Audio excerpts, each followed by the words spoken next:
भद्रक जिला चांदबाली बिजु स्मृति भवन में बीजेपी पक्षर आत्मनिर्भरशील भारत संकल्प अभियान कर्मशाला अनुष्ठित हो जाएगी। कार्यक्रम में बीजेपी समस्त कर्मचारी उपस्थित रही।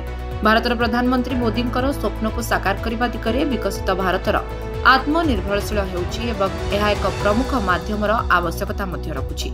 विकसित भारत संकल्प दिगरे साकार करने हेउछि प्रकृत रास्ता। घरे घरे जेभଳି स्वदेशी द्रव्यर व्यवसाय उत्पादन क्षम एवं एसबुर व्यवहार वृद्धि घटिले भारतर अभिवृद्धि द्रुत गति वृद्धि पाइब बोली सूचना रही।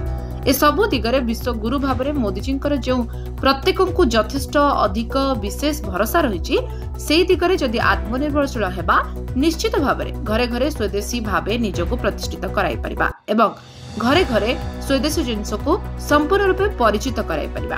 तेबे आगामी भारतर आत्मनिर्भरशील हेबा सहित विकसित भारतर स्वप्न और संकल्पर अभिवृद्धि निश्चित होई परिबो जहा प्रधानमंत्री आशा रही।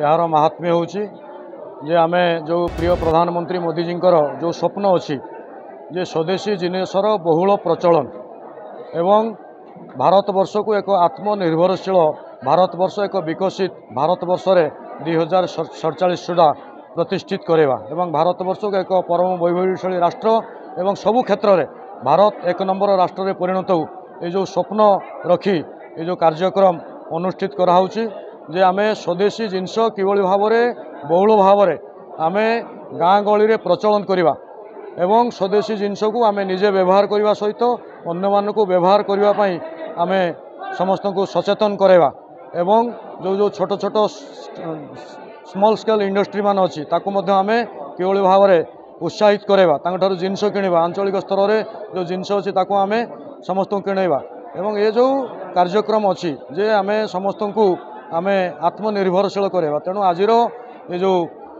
कार्यक्रम आमे गाँ गाँ में बुलिकी किभली भाव में सचेतन समस्त करवा ये विषय आज ये कर्मशाला एवं यह कार्यक्रम। चांदबाली विपिन दास को रिपोर्ट लिव लाइफ ओडिया।